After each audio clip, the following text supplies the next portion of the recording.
अर्जुन कहने लगे कि हे जगदीश्वर, मैंने आश्विन कृष्ण एकादशी अर्थात इंदिरा एकादशी का सविस्तार वर्णन सुना। अब आप कृपा करके मुझे आश्विन माह के शुक्ल पक्ष की एकादशी के विषय में भी बतलाइए। इस एकादशी का क्या नाम है तथा इसके व्रत का क्या विधान है? इसका व्रत करने से किस फल की प्राप्ति होती है? कृपया यह सब विधान पूर्वक कहिए। भगवान श्री कृष्ण ने कहा, हे कुंती नंदन, आश्विन माह के शुक्ल पक्ष की एकादशी का नाम पापांकुशा एकादशी है। इसका व्रत करने से सभी पाप नष्ट हो जाते हैं तथा व्रत करने वाला अक्षय पुण्य का भागी होता है। आश्विन शुक्ल एकादशी के दिन इच्छित फल की प्राप्ति के लिए भगवान विष्णु का पूजन करना चाहिए। इस पूजन के द्वारा मनुष्य को स्वर्ग लोक की प्राप्ति होती है। हे अर्जुन, जो मनुष्य कठिन तपस्याओं के द्वारा फल की प्राप्ति करते हैं, वह फल इस एकादशी के दिन क्षीरसागर में शेषनाग पर शयन करने वाले भगवान विष्णु को नमस्कार कर देने से मिल जाता है और मनुष्य को यम के दुख नहीं भोगने पड़ते।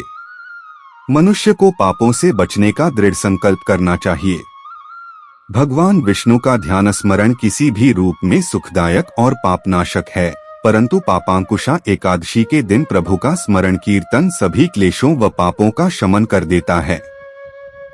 पापांकुशा एकादशी व्रत कथा। प्राचीन समय में विंध्य पर्वत पर क्रोधन नामक एक बहेलिया रहता था। वह बड़ा क्रूर था। उसका सारा जीवन हिंसा, लूटपाट, मद्यपान और गलत संगति पाप कर्मों में बीता।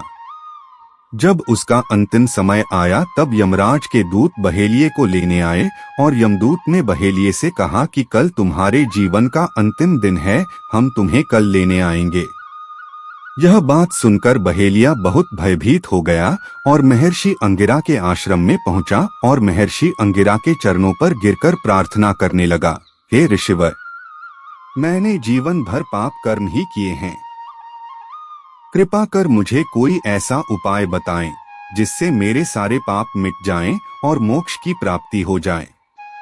उसके निवेदन पर महर्षि अंगिरा ने उसे आश्विन शुक्ल की पापांकुशा एकादशी का विधि पूर्वक व्रत करके को कहा।